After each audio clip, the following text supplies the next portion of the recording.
So. Right. I think probably pull it. All right. So. Clean the bed. Kale's coming out. What the?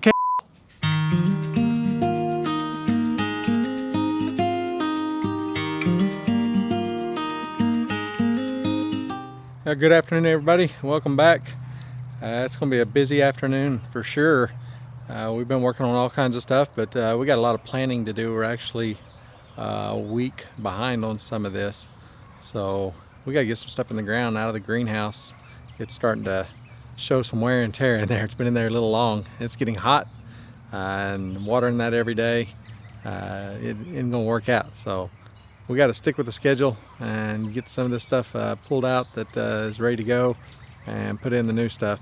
All right, so right now we're in the back by the food forest and all the chicken coops, and I figured I'd show you the list of everything that we've got to do.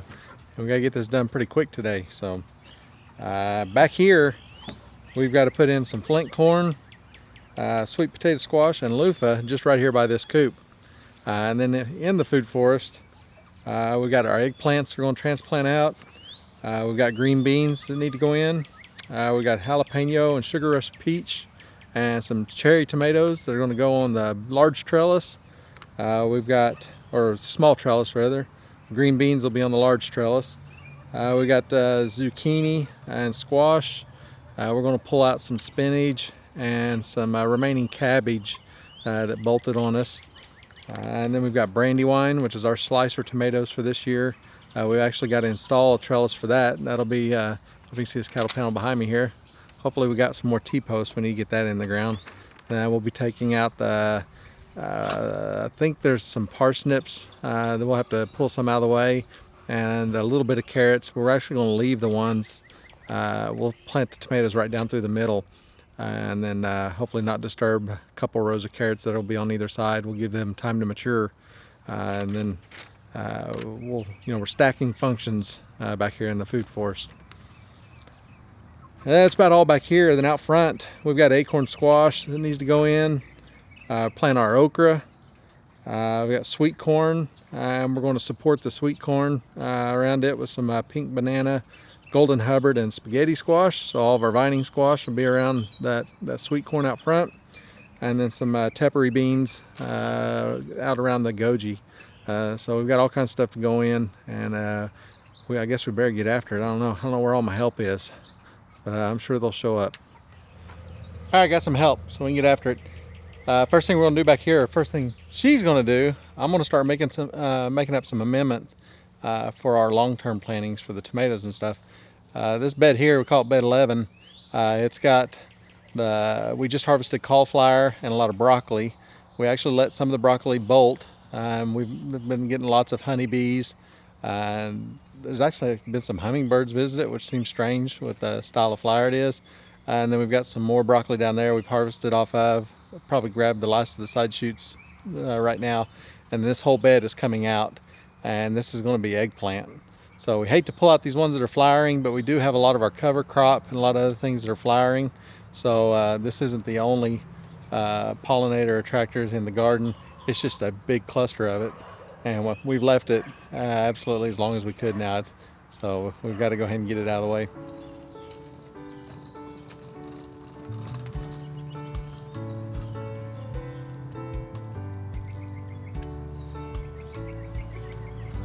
Supposed to be helping clean this bed out, but she said the flowers are pretty, so she's getting flowers first.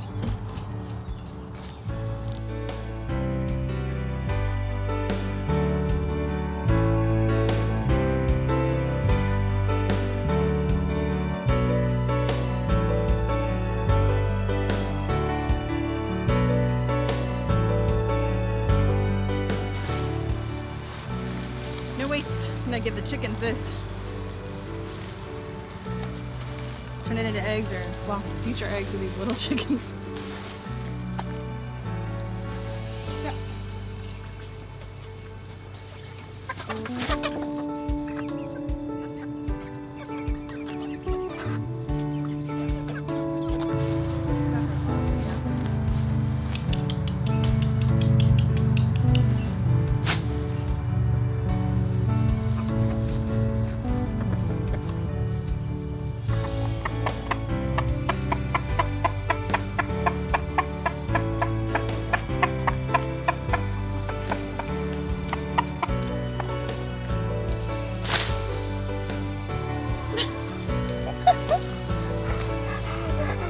failed. Yep,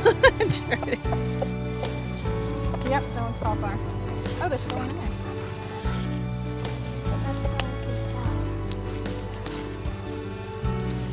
Toss that. I missed one.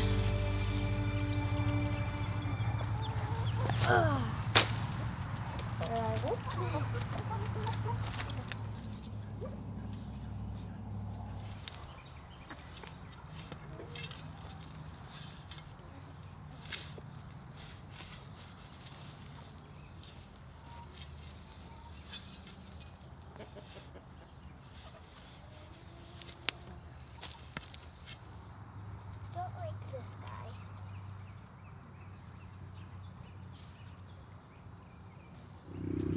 guy. So we talk a lot about improving the soil health, and I think that's key to successful growing, is meeting the needs of the plants, but also just the overall quality of your soil and improving it.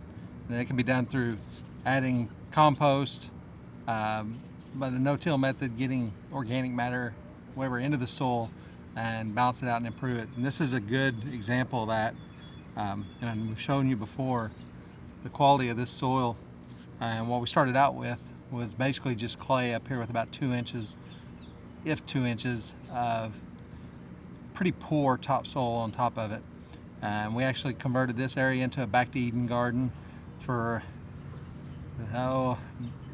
almost 2 seasons. And then we've just kind of adapted and changed since then. If you go back and look at some of our early videos, you can kind of see that change. But you can see, just the quality of this. And we haven't brought anything on site until this year. This is all just through adding organic matter.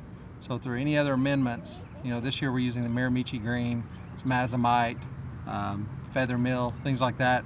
There hadn't been anything added to these beds previously except for adding our finished compost, other than the wood chips from the earlier years. So you see, it's gone from a nasty, slimy clay to this in just a few short years, just by continuing to add quality organic matter and somewhat finished compost. Oh, man. Nectarine on the ground. Looks like something got a hold of it. Oh, missed you. Alright, so while she's planting the eggplant down there, I'm going to work on getting this bed ready. It's got some parsnips and some carrots, and this is going to have a trellis right down the middle for tomatoes. So I'm going to actually, I don't know, you want me to leave any of the parsnips or pull them all out? Alright, so I'm going to pull all the parsnips out, and there's not that many, see. Maybe you can see. And then down on the other end is the carrots. I'll probably leave the 2 outside rows like we talked about earlier. I think we can get tomatoes down the middle of it. We'll let those carrots go. It's going to be a while before the carrots out front are ready. So if these will be ready a little sooner, I wouldn't mind having some. But we'll do that. And we'll cultivate this bed, clean it up a little bit, and get it ready. I haven't looked. Hopefully I got some kind of T-post or something from a trellis. We need a whole bundle stack of them laying around here at all times. But alright, we'll get after it. Got T-posts and 5-gallon buckets. Never have enough.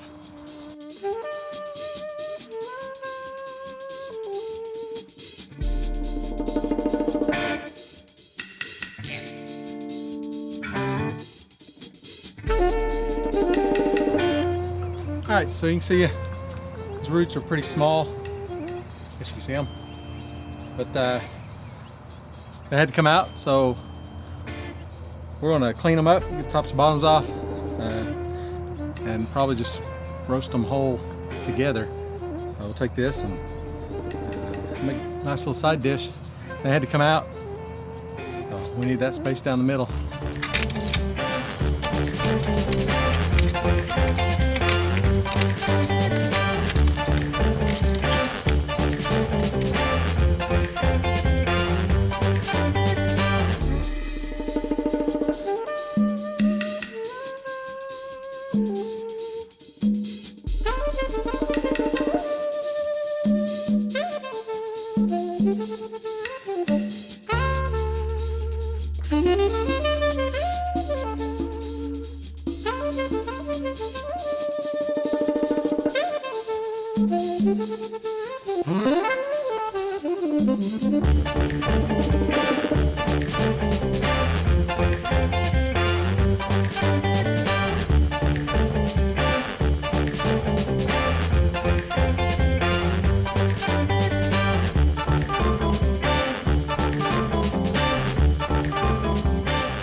All right, so you're probably looking at this saying, hey, John, I saw your tomatoes out front. If this is gonna be tomatoes back here, why doesn't it look as neat and pristine and ground cover, irrigation, all that? That's because this is in the food forest. So yeah, we've got nectarine tree, apple tree, another apple tree, pear tree back there. Got currants right here, comfrey everywhere, kiwi on the fence. This is just a annual bed that we put right in the middle of it. So it is a straight bed, and the only reason it's laid out straight instead of on contour like they used to be is so that when we need to cover it with row cover to protect from frost or bugs or whatever else, it's a lot easier to do that in a straight line than on a curve. Otherwise these would be curved on contour just like they used to be. So that's why we've got just a few straight beds in here. Again, the tomatoes are going to go right in the middle of those carrots. Trellis will come in here first, then we'll plant right there. If we disturb the carrots and upset that growth, you know, we'll call that a sacrifice.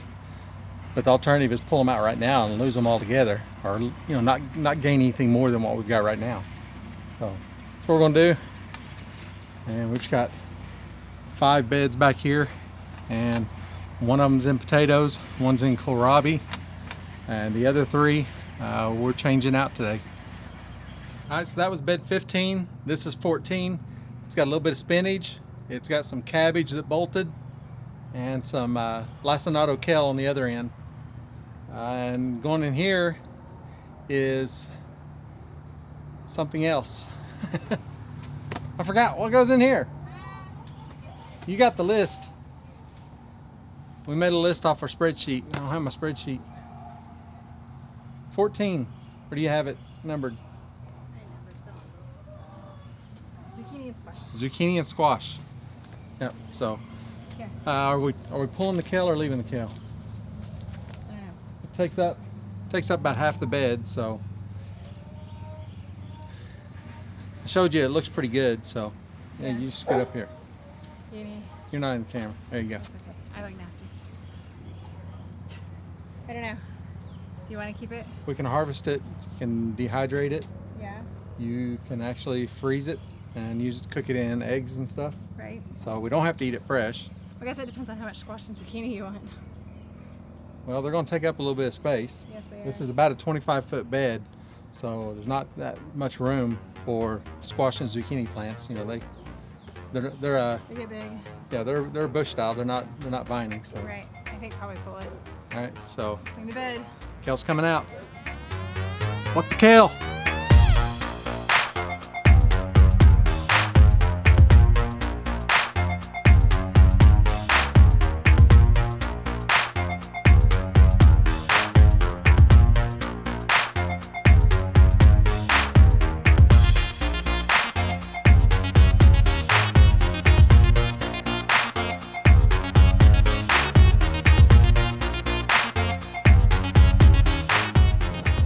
Let me show you the beauty and magic of an integrated system.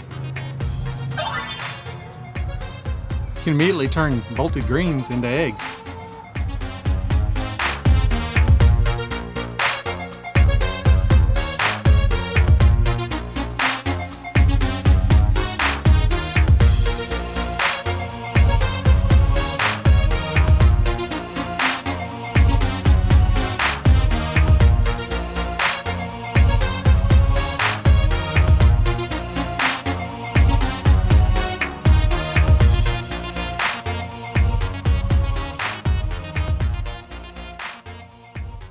What are the chances that we would not get everything done today that we wanted to?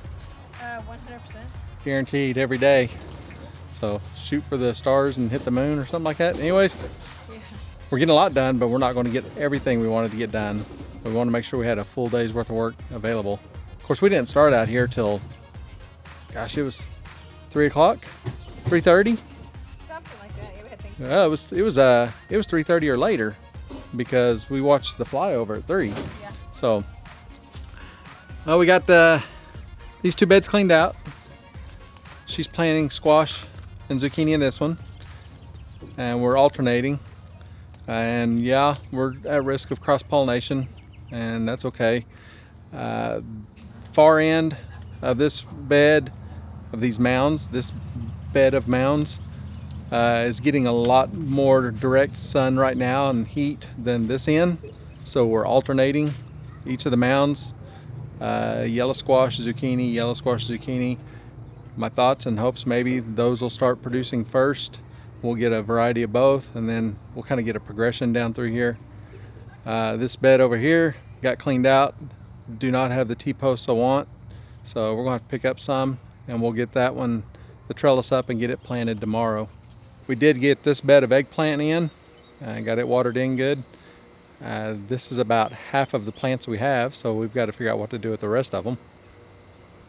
And all along this large curved trellis is beans, green beans generically, even though not all green beans. Starting at the other end, we've got, is it Blue Lake? Yep. Blue Lake. Blue Lake, and then we've got Cherokee Trelatiers, which when you dry and hull them, it's actually a black bean. And then on this end's Rattlesnake Beans, which by the way, if you've never done, those are great for canning, pickled green beans. The Rattlesnake Beans are as tall as a jar, and they make good dilly beans, stuff like that. So I don't know what else we got done. We've been pretty busy, but Yeah. but that'll probably make a effort for today. Yep. We got to get everything gather up all of our eggs, That's what or the our horse did. all of our former scraps. How many were there? Hey kid, how many eggs? 16. Only 16, so we're down a little bit. That's all right.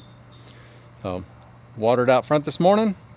Got to water in the squash and zucchini right now. Yes. And I think then we're going to go cook some goulash.